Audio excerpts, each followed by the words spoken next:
Hi, this is Dr. Christopher Perrin with Classical Academic Press, attempting to answer an impossible question in a brief period of time. That question is, what is classical education?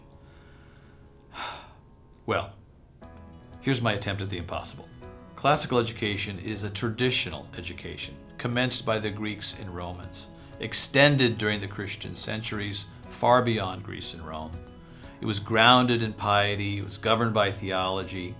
It involved the deep study of the 7 liberal arts, and it gave access, therefore, to the great books that had been written. And it was designed in order to cultivate the humanity of men and women, that they might be characterized by wisdom, virtue, and eloquence. There's more to say, but there it is in a kind of a nutshell. We could maybe summarize and say, it's the study of the liberal arts and the great books that are given access to us by a study of those liberal arts. We talked about the cultivation in this definition of men and women, and classical education has always been focused on the cultivation of one's humanity, the cultivation of virtue, virtues like humility, love, temperance, industry, diligence. Did I say humility? We're saying it again. And it's involved as well the cultivation of one's affections, so that by studying those things which are true, good, and beautiful, we might grow to properly love the things that are true, good, and beautiful, and not love the things that are not true, good, and beautiful. And it's always been an education that was designed to equip people to serve.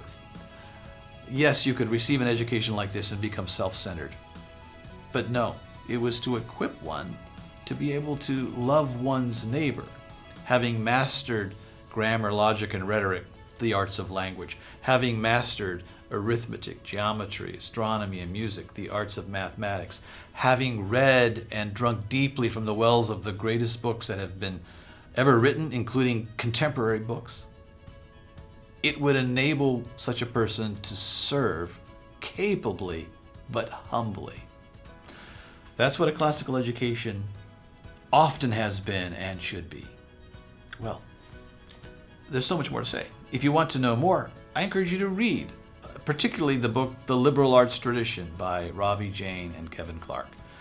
It's available at classicalacademicpress.com. It's an excellent introduction to the liberal arts tradition. It'll be tough going for some of you at times, but boy, will it benefit you if you want to know what the classical liberal arts tradition is.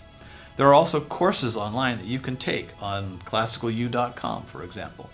There's a course there that I teach called An Introduction to Classical Education.